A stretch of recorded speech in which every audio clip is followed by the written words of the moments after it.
Assalamualaikum warahmatullahi wabarakatuh. Hai teman-teman, gimana kabarnya? Nah, di video kali ini, Wati akan buat Q&A atau ngejawabin pertanyaan yang sering muncul, baik itu secara pribadi ke Instagram ataupun WA, maupun di kolom komentar YouTube. Oke.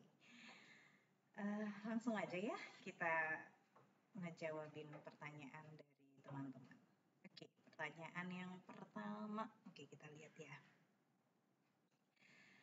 Tips dong jawab pertanyaan wawancara dosen tentang pengalaman mengajar di mana saya nggak punya pengalaman sebagai pengajar. Oke, nah kalau teman-teman mendaftar CPNS formasi dosen, itu artinya teman-teman diharapkan memiliki kompetensi sebagai calon pengajar. Nah, sementara itu teman-teman belum punya nih pengalaman sebagai pengajar. Nah, maka menurut Wati ya, teman-teman harus tonjolkan bagian-bagian penting yang menjadi ciri khas dari seorang pengajar.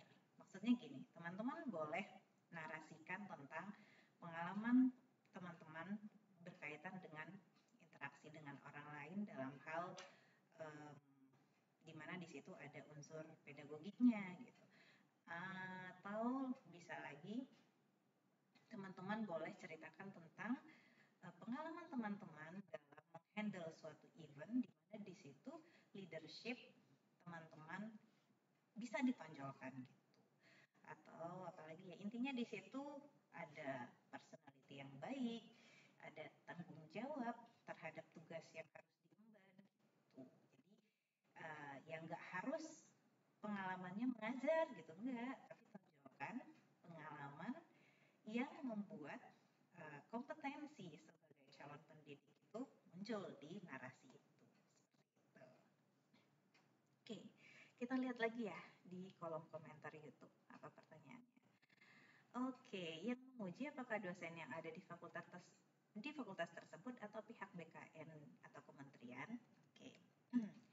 Untuk SKB teman-teman, itu yang menguji, kalau di pengalaman saya, yang menguji adalah dosen di fakultas di formasi yang teman-teman daftar gitu.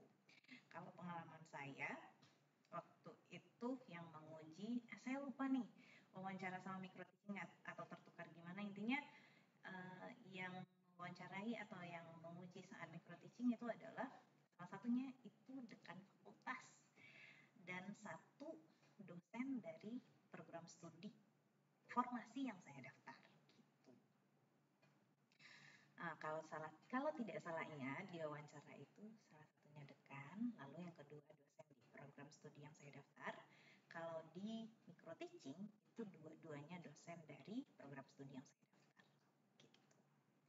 Oke, kita lanjut ke pertanyaan berikutnya. Gimana cara mengatasi pertanyaan yang berhubungan dengan publish jurnal yang kurang, bahkan hanya publish ketika mau tamat kuliah saja. Oke, nah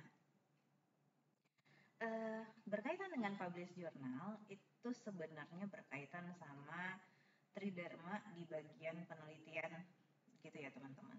Nah, teman-teman bisa ceritakan tentang teman-teman yang belum punya afiliasi. Namun sebenarnya teman-teman tuh udah punya beberapa manuskrip, cuman belum disubmit aja. Kenapa belum disubmit? Karena belum memiliki afiliasi. Nah, nanti setelah memiliki afiliasi, teman-teman akan mensubmitnya, lalu nanti insya Allah akan memiliki publikasi yang memadai gitu. Jadi ceritain aja bahwa bukan berarti nggak mau publish jurnal nih, cuman belum punya afiliasi aja gitu. Dan sebenarnya produktif kok, punya nih manuskrip gitu. Tapi nih kalau teman-teman bisa ngebuktiin, mana nih contoh manuskripnya, itu harus teman-teman bisa ngebuktiinnya gitu. Jangan sampai bohong juga gitu. Itu saran saya. Terus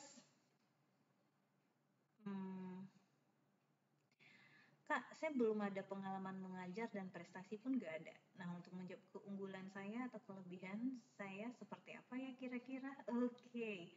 Nah, kalau menurut saya sama seperti pertanyaan sebelumnya, teman-teman bisa tonjolkan kompetensi-kompetensi yang berkaitan sama calon pengajar, tapi situasinya itu bukan di situasi mengajar gitu. Kayak tadi, ngelola event atau apapun gitu. Teman-teman tonjolkan aja di bagian itu.